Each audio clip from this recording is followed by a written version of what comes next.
Hey guys, welcome to another video. Today's learning objective is to solve quadratic equations, and we kind of did this part yet last time around, including those that require algebraic arrangement,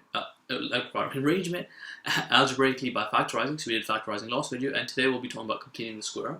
This is a higher only video, so this is kind of something that you only learn if you're doing higher tier. So yeah, let's get into it. In the sense, what you do need to remember from a previous lesson is how to complete the square. Kind of really important to do this. If you don't remember it, do check out that video.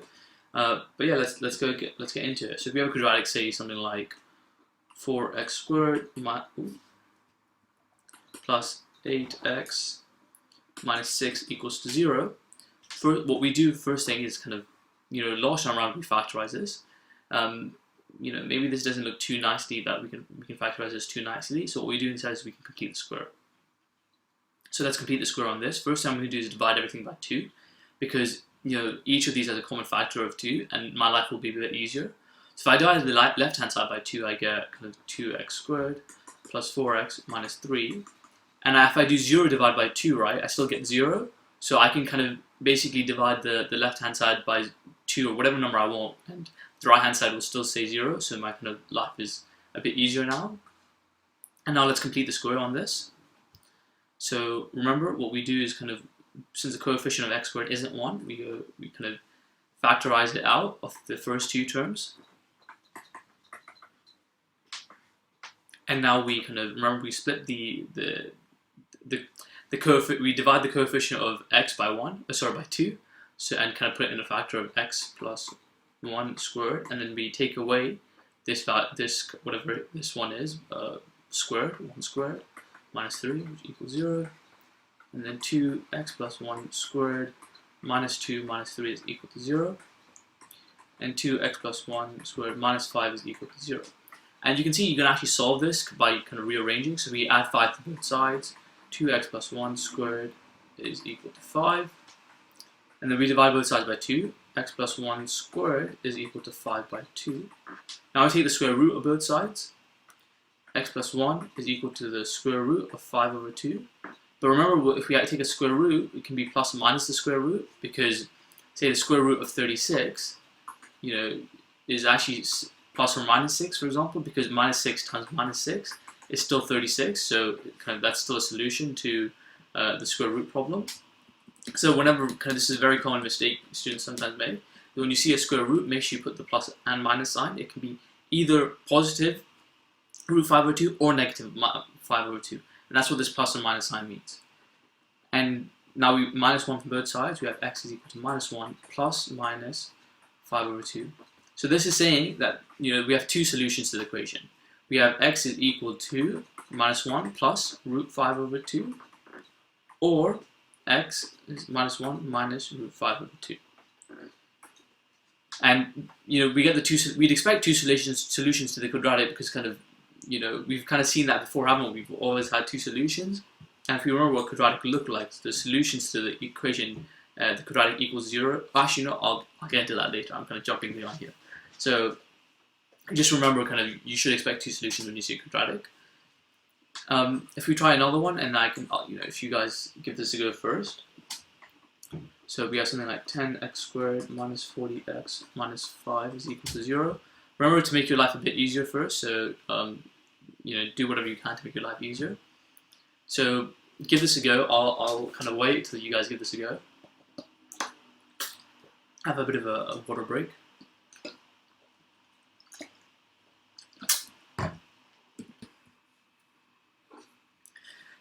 So yeah, first thing we'll do here is divide everything by 5, just to make our lives a bit easier. So left hand side divided by 5 is 10 divided by 5, which is 2.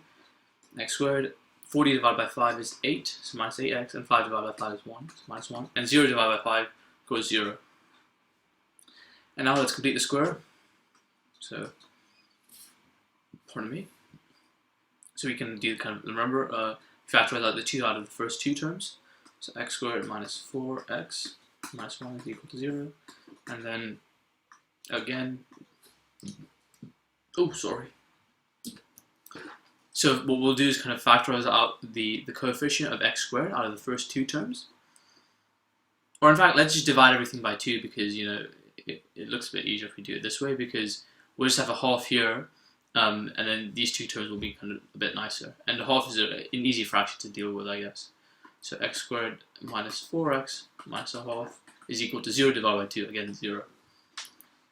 And then what we'll do is kind of, remember what we do is take this middle term, divide that by 2, and then put it in there, and then minus 2 squared, so minus a half, which equals to 0. X minus 2 squared minus 4 minus a half is which equal to 0.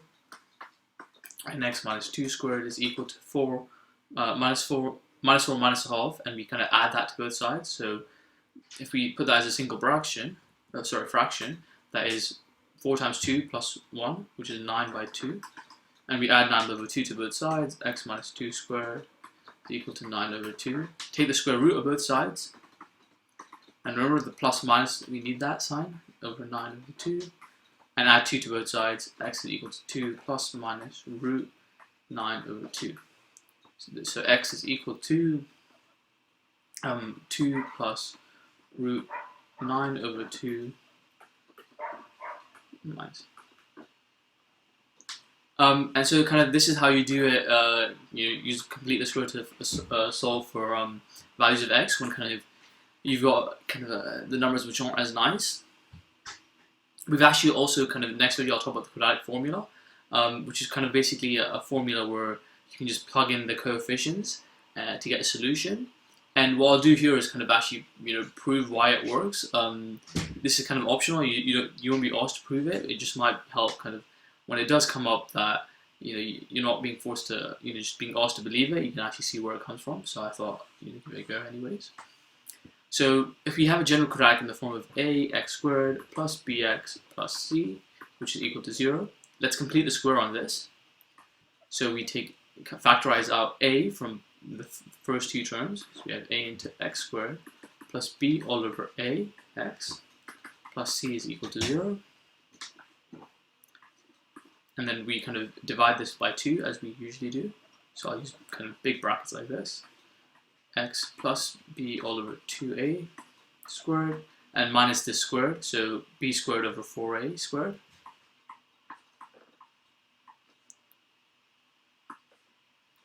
Plus c is equal to 0. And then we kind of multiply this by the a, so just to kind of make our lives, just to kind of, so we can add these two then, basically, these two terms. So x plus b all over 2a squared minus b squared.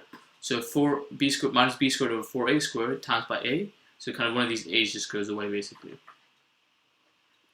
Plus c is equal to 0. And now if we kind of add, if we add b squared over 4a to both sides and minus c from both sides, we'll get on the left hand side ax plus b all over 2a squared, which is equal to minus c plus b squared all over 4a. If we divide both sides by a again, just so we're left with that alone, so we have x plus b all over 2a squared is equal to b squared over 4a squared minus c all over a.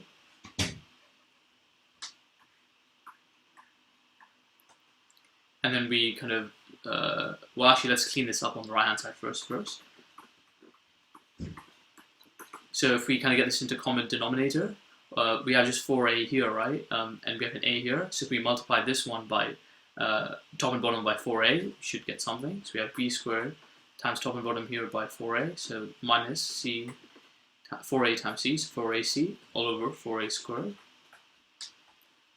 If we take the square root of both sides, x plus b all over 2a is equal to the square root plus minus of b squared minus 4ac all over 4a squared.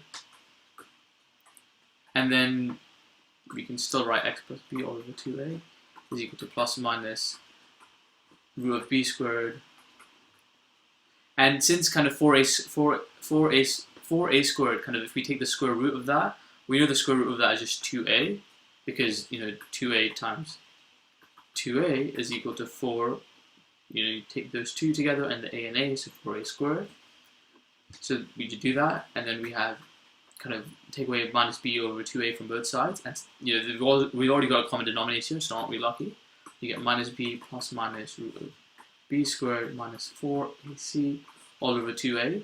If this is kind of the first time you've seen it, this is the quadratic formula. So when you can just plug in the coefficients here, and pop up the answer just pop out. You can kind of check this on the previous ones we've done and see if it works. If you don't believe me, feel free to. But you can see where the proof comes from and kind of why this works for kind of any values of kind of a, b, and c. And kind of also maybe I guess the result isn't as maybe if this is something you've kind of been told so many times, and seeing the proof, it seems a bit kind of you might have a wow moment, I guess. At least I did when I was first showed it. I mean, I was just told what the proof was and kind of expected to believe it, but I thought perhaps it might be worthwhile to kind of see where the quadratic formula comes from, just so you aren't just being told to use it. There's actually there's a formula behind it. There's a reason it works. Again, but the proof is completely optional. You don't be assessed on that proof, but hopefully that all made sense. If this is completely new to you, kind of completing the square and solving equations, make sure you do loads of practice. But I'll see you guys in the next video.